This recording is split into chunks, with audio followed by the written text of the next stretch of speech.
कैसे हो दोस्तों।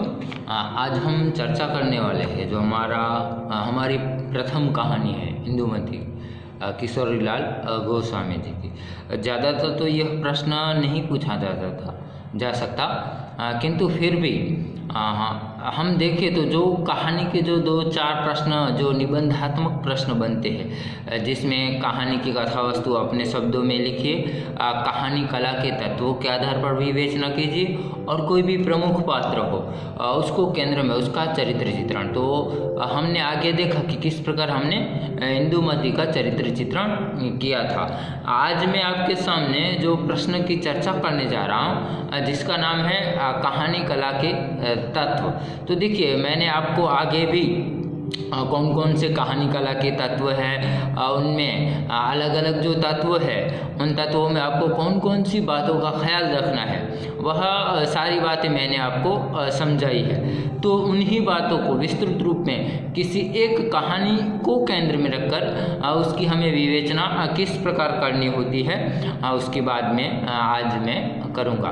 तो देखिए, सर्वप्रथम जो है कहानी, कोई भी प्रश्न है कि इंदुमती कहानी सफल कहानी है सिद्ध कीजिए, अथवा कहानी कला के तत्वों के आधार पर इंदुमती कहानी की समीक्षा कीजिए, या इंदुमती कहानी सफल कहानी है सिद्ध कीजिए, विवेचना कीजिए, या ऐसा कोई भी प्रश्न आता है कि तत्व समीक्षा विवेचना सिद्ध कीजिए। तो इन सारे जो अलग अलग तरीके से आपको जो प्रश्न पूछा जाता है उसका जवाब इसी प्रकार, जो इसके जो तत्व है इन तत्वों के ही आधार पर उसकी विवेचना करनी होती है। तो सर्वप्रथम देखिए कि जो तत्व है उसमें पहला तत्व कौन सा आता है कि कथावस्तु। तो हमने देखा कि कथावस्तु में किस प्रकार शीर्षक, आरंभ, विकास, चरम शिवा, चरम उत्कर्ष और अंत, ठीक है। तो यह सारी बातें होती है, मगर यहाँ पर देखिए यह जो कहानी है यह 1900 के करीब लिखी कहानी है। तो यानी आज हम जो तत्व कहते हैं वो तत्व तो उसमें विद्यमान है, मगर फिर भी जिस ढंग से या जिस दृष्टिकोण से आज कहानी को देखा जाता है शायद थोड़ी बहुत उसमें आपको कमी नज़र आए, मगर फिर भी सारे के सारे तत्व हमें जो है इसमें इंदुमती कहानी में देखने को मिलते हैं। तो देखिए, कथावस्तु में हमने क्या देखा पहले कि शीर्षक कैसा होना चाहिए, शीर्षक किन किन आधारों पर रखा जाता है, और फिर उसकी आरंभ कैसे होता है। तो हम देखिए कि इंदुमती जो है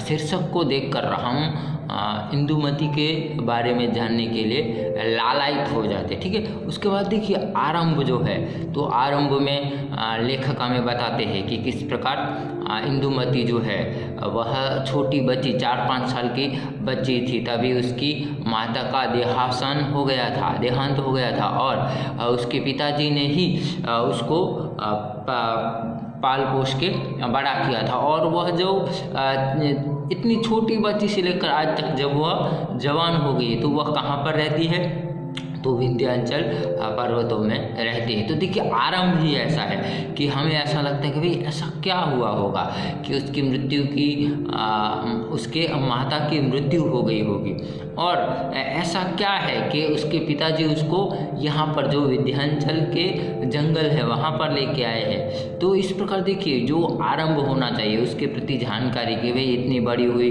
तो उसने बीच का जो जीवन है 4-5 से लेकर जवानी तक का उसका समय कैसे बीता। तो यह सारी बातें, या वो यहाँ है तो क्यों है, यह सारी बातें हमें आरंभ से क्या करता है कहानी की और कहानी को आगे बढ़ने के लिए हमें प्रेरित करती है। उसके बाद देखिए कहानी का विकास होता है कि किस प्रकार वह जंगल में घूम रही है, अचानक एक दिन अपना ही प्रतिबिंब देखकर लज्जित हो जाती है। तो यहाँ पर स्पष्ट करते हैं लेखक आगे क्या कि आज तक उसने अपने पिताजी के अतिरिक्त आज पहली बार उसने नदी के जल में अपना प्रतिबिंब देखा है। तो इस प्रकार क्या होता है कि वह किसी भी अन्य पुरुष के संपर्क में, किसी भी प्राणी के यानी जीवन ये है जो मनुष्य है उनके संपर्क में नहीं आए।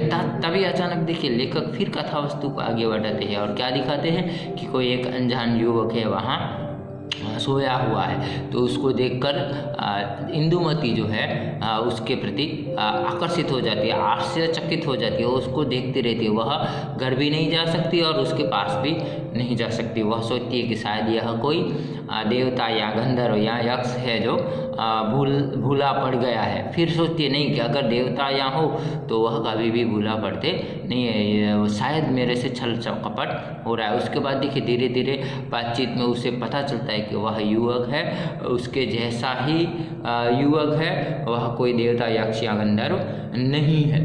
और बातचीत से वह युवक उसको कहता है कि मैं रास्ता भटक गया हूँ, कई दिन से भूखा हूँ, तो मुझे खाना पीना चाहिए और मैं जंगल से बाहर निकल सकूं, मुझे रास्ता दिखाने का कष्ट करे। तो यहाँ पर देखिए फिर इंदुमती जो है उसके प्रति आकर्षित हो जाती है। उसका दोनों जो पात्र है, इंदुमती और युवक, दोनों एक दूसरे के प्रति आकर्षित हो जाते हैं। तो इस प्रकार कथा वस्तु आगे बढ़ती है कि हमें लगता है कि भाई यह दोनों आकर्षित हो गए, अब क्या।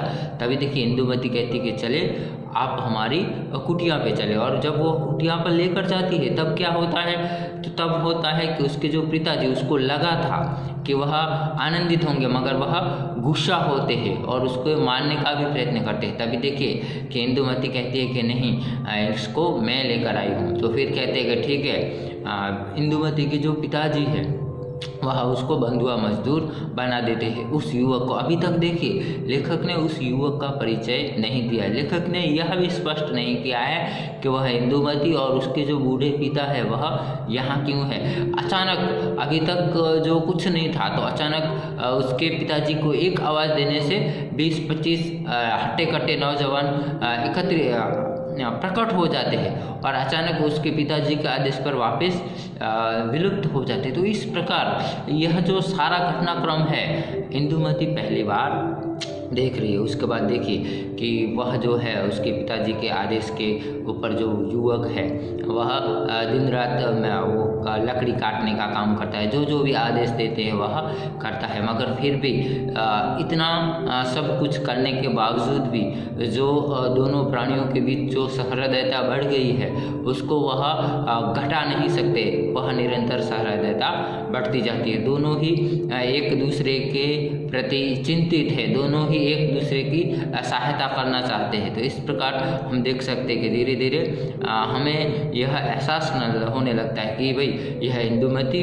और युवक दोनों के बीच प्रेम हो गया है। उसके बाद देखिए धीरे धीरे इंदुमती के पिताजी के माध्यम से पता चलता है, क्या पता चलता है कि भाई मैंने जो प्रण लिया था कि मैं अपनी बेटी का विवाह उसी व्यक्ति से करूंगा जो व्यक्ति इब्राहिम लोदी को मारेगा। तो यहाँ पर देखिए धीरे धीरे जो इंदुमती और युवक बातचीत कर रहे होते हैं तब इंदुमती के पिता को पता चलता है कि यह जो युवक है वह चंद्रशेखर है, जिसने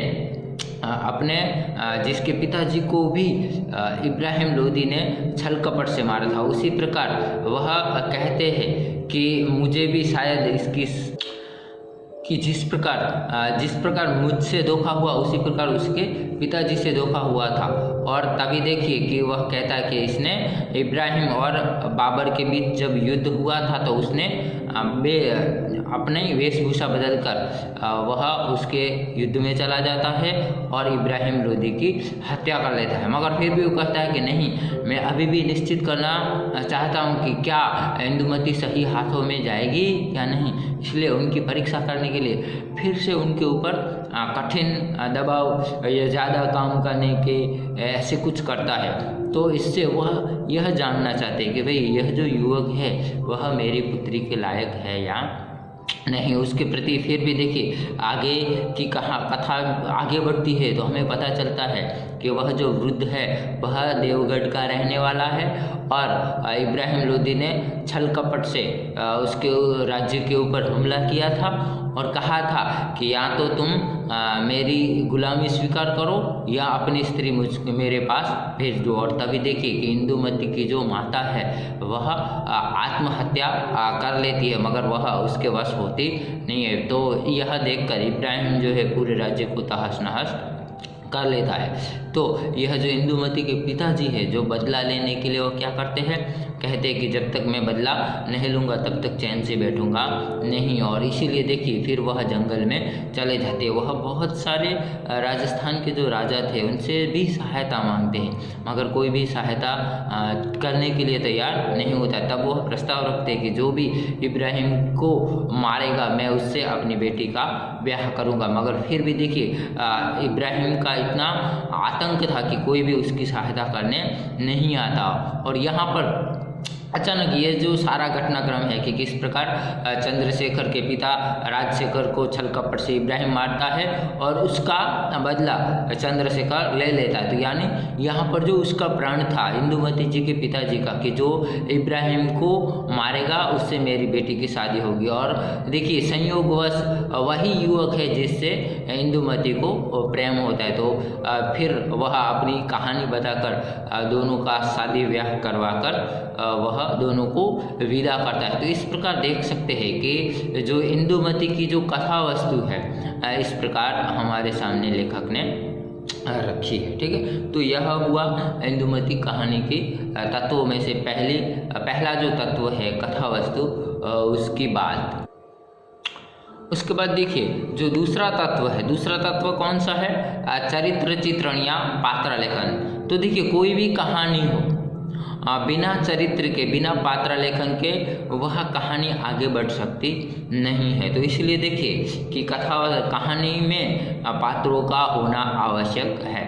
तो अलग अलग विवेचकों ने अलग अलग रूप में पात्रों की चर्चा की है, मगर हम देखें यहाँ तो मुख्य रूप में 3 प्रकार के पात्र होते हैं, मुख्य पात्र, गौण पात्र और अति गौण पात्र। तो यहाँ पर देखिए कई सारे व्यक्तिगत, वर्गगत, इस प्रकार क्षेत्रगत, देशगत पात्र होते हैं। तो मगर यहाँ पर सरलता क्या होगी कि हम चर्चा करें मुख्य पात्र, गौण पात्र और अति गौण पात्र।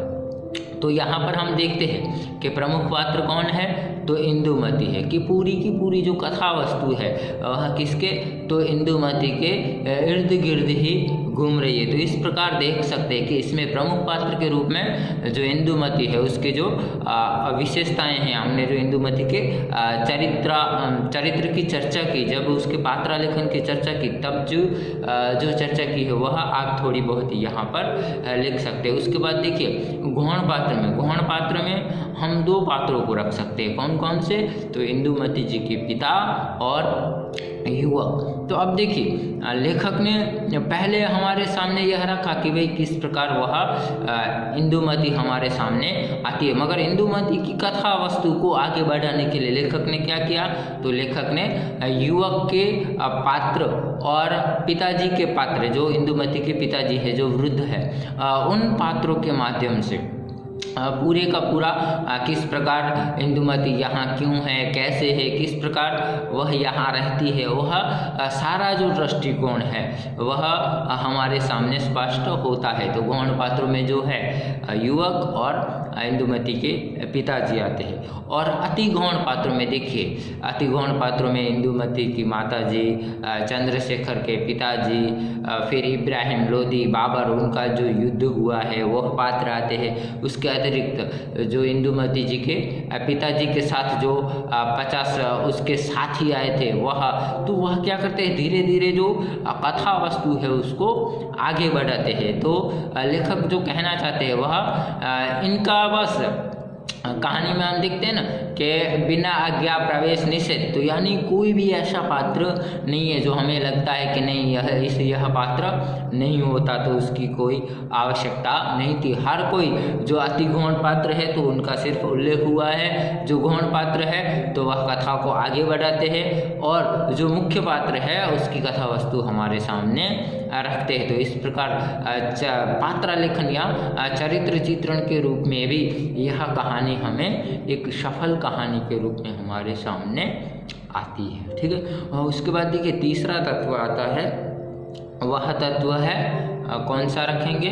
तो संवाद योजना, कथोपकथन, वार्तालाप, ठीक है। तो यहाँ पर देखिए कि अगर ज़्यादातर हम देखते हैं कि उपन्यास में क्या होता है कि उपन्यास में ये होता है कि लेखक पूरा विवरण या उसका पूरा ब्यौरा हमारे सामने रखता है, मगर यहाँ पर जो है कहानी में मैंने आगे भी कहा कि बिना आज्ञा प्रवेश निषेध, घाघर में सागर। तो इसीलिए लेखक कहीं भी खुद ज़्यादातर पात्रों के चित्रांकन करने से बचता है। वह वार्तालाप के माध्यम से ही हमें उस पात्र के बारे में सोचना होता है। तो इसीलिए यहाँ पर देखिए जो कथोपकथन है, शुरुआत में हम देखते हैं कि स्वागत कथन है, फिर उसके बाद इंदुमती और युवक के बीच का वार्तालाप है, 2 या 2 से अधिक का। अभी देखिए फिलहाल तो आत्मकथनात्मक शैली का विकास हुआ है, तो जो पात्र होता है वह खुद से भी बात करता है, स्वागत कथन करता है, मगर यहाँ पर यह इस चीज़ की आवश्यकता लेखक को पड़ी नहीं है। तो इसलिए हम देखते कि पहले जो वार्तालाप होता है वह किसके बीच, तो इंदुमती और युवक के बीच, उसके बाद इंदुमती युवक और इंदुमती के पिताजी के बीच, और वापस यह कथावस्तु आगे बढ़ती रहती है। तो इस प्रकार 2 या 2 से अधिक पात्रों के बीच वार्तालाप से जो लेखक की जो कथावस्तु है वह कहानी की कथावस्तु आगे बढ़ती है। तो इस प्रकार हम कह सकते हैं कि जो संवाद योजना है वह भी सरल है। लेखक जो भी कहना चाहते हैं पात्रों के माध्यम से कहना चाहते हैं, कहीं भी कोई भी कठिन वार्तालाप का या गूढ़ वार्तालाप का प्रयोग कहीं भी नहीं होता है। तो इस प्रकार देख सकते हैं कि जितने भी संवाद है वह सरल, छोटे छोटे और आसानी से, सरलता से समझ में आ जाए, ऐसे वार्तालाप है। इसलिए कह सकते हैं कि संवाद या वार्तालाप के तत्वों के आधार पर अगर हम इंदुमती कहानी की विवेचना करें तो वह कहानी हमारे सामने सफल सिद्ध होती है। उसके बाद देखिए अगला तत्व है भाषा शैली, ठीक है। तो देखिए जो भी बात करना है लेखक क्या करता है, लेखक की अपनी शैली होती है, अपनी ढंग होती है, किस प्रकार की भाषा। तो हमने कहा कि भाषा कैसी होनी चाहिए, कि सरल होनी चाहिए, आसानी से समझ में होनी चाहिए, कठिन भाषा का प्रयोग कम होना चाहिए। तो यहाँ पर भी देखिए लेखक ने जो भी कहा है एकदम सरलता से, देखिए उनकी भाषा के जो एक उदाहरण है मैं आपको सुनाता हूँ कि किस प्रकार उसकी भाषा है। तो आप देखिए लेखक जो है जो उस युवक की परिस्थिति के बारे में बात कर रहे हैं, तो देखिए क्या कहते हैं कि बूढ़े का चरित्र रंग ढंग देखकर हमारे युवक के हृदय में कैसे कैसे भाव की तरंग उठी होगी, इसे हम लिखने में असमर्थ है। पर हाँ इतना तो उससे अवश्य निश्चय किया होगा कि यदि सचमुच यह सुंदरी इस बूढ़े की लड़की हो तो विधाता ने पत्थर से नवनीत पैदा किया है। तो इस प्रकार का देखिए कि एकदम भावात्मक भाषा का प्रयोग यहाँ पर लेखक ने किया है। उसके अतिरिक्त कई ऐसे शब्द हैं, अतिरिक्त शब्द, सामासिक शब्द, मुहावरे, कहावतें, इन सभी का भी प्रयोग किया है कि जैसे तोड़ तोड़, 4-5, फाड़ फाड़ के, हो न हो, मन ही मन, बड़े बड़े, पड़ा पड़ा, सोचा विचारा, रो रो कर, गिड़गिड़ा कर, अनुनय विनय कर, काट काट कर, ठीक है। तो इस प्रकार दीर्घ शब्द है उनका भी प्रयोग लेखक ने यहाँ पर किया है। तो इस प्रकार उनकी भाषा जो है एकदम भावात्मक है, एकदम सरल है, और ऐसे दीर्घ शब्द है, सामासिक शब्द है, जिससे पढ़कर हमें एक ध्वनि, एक तरंग हमारे मन में पैदा होती है। तो इस प्रकार के शब्दों का प्रयोग भी किया है। और जितनी भी भाषा है देखिए, चाहे कहीं भी ऐसा कोई भी शब्द हमें देखने को नहीं मिलता कि वह हमें कठिन लगता हो। तो इस प्रकार भाषा शैली की दृष्टि से भी यह जो कहानी है वह एकदम सफल सिद्ध होती है। उसके बाद देखिए अगला तत्व आता है देश काल वातावरण। तो यहाँ पर देखिए देश काल वातावरण में देखें तो हम देख सकते कि यह जो कथा वस्तु है कब लिखी गई है 1900 में, मगर यह जो कथा वस्तु है वह लोधी, बाबर या ये जो मुस्लिम शासनों के जो आक्रमण है जो भारत या उत्तर भारत में भी राजस्थान के करीब जो इलाके हैं वहाँ से जो आक्रमण हुआ है वह युद्धपूर्ण वातावरण, भले ही कहीं भी लेखक ने कहानी में युद्ध किस प्रकार युद्ध होता है, किस प्रकार दाव पेच होते हैं, किस प्रकार वार होता है, किस प्रकार प्रतिवार होता है, यह कहीं भी नहीं दिखाया। मगर फिर भी पूरी की पूरी जो कहानी है उसके पृष्ठभूमि में, उसके परोक्ष रूप में पूरे का पूरा जो शुरुआती जो 16वीं 17वीं सदी के करीब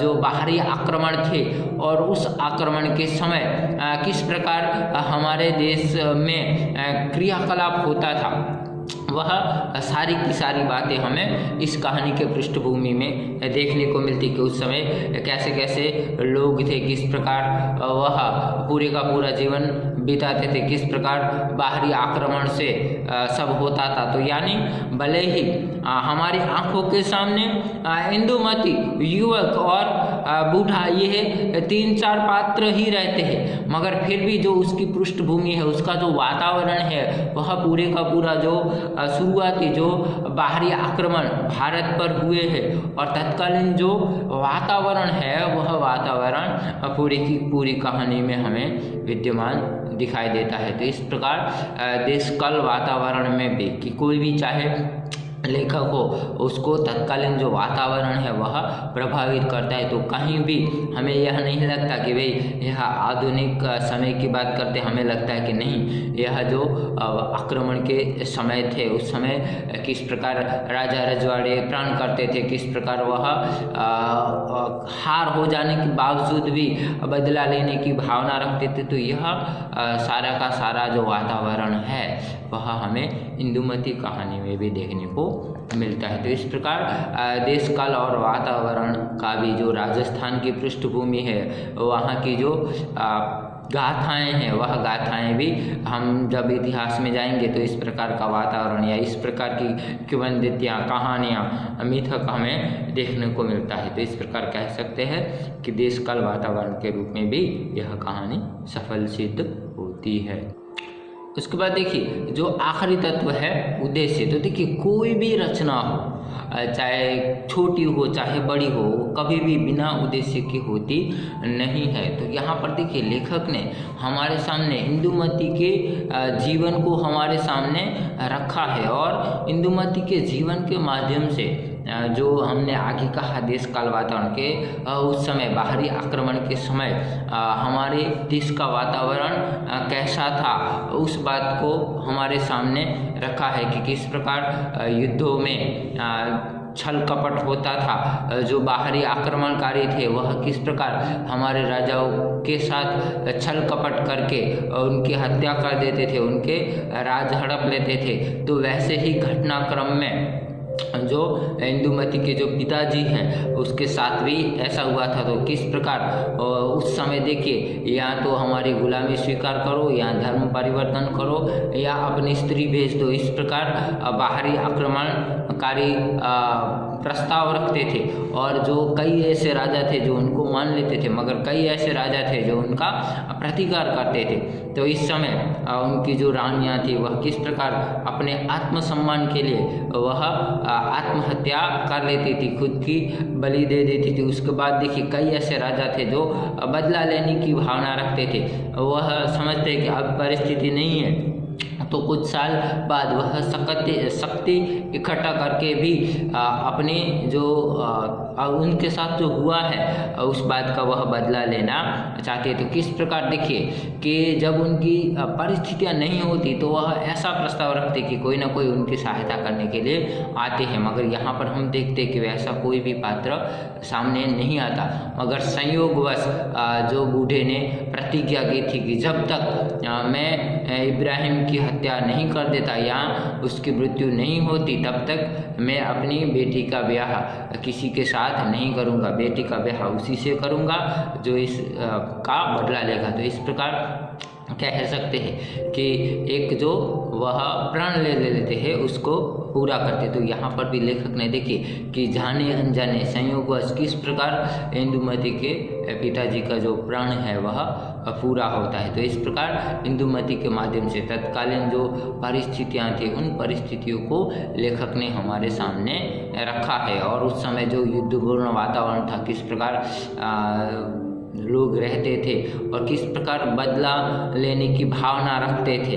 तो यह सारी बातें जो लेखक जो है हमारे सामने रखते हुए नज़र आते हैं। तो इस प्रकार लेखक जो उनका उद्देश्य है वह बताने में हमारे सामने सफल होते हैं। तो इस प्रकार देख करके कि कथा, वस्तु, चरित्र, चित्रण, संवाद, योजना, भाषा, शैली, देश काल, वातावरण और उद्देश्य, ये जो 6 के 6 तत्व है, उन सारे तत्वों के आधार पर अगर हम इंदुमती कहानी की विवेचना करें तो हमें मालूम होता है कि यह कहानी सारे के सारे तत्वों में सफल सिद्ध होती है। तो हम कह सकते हैं कि इंदुमती कहानी एक सफल कहानी है।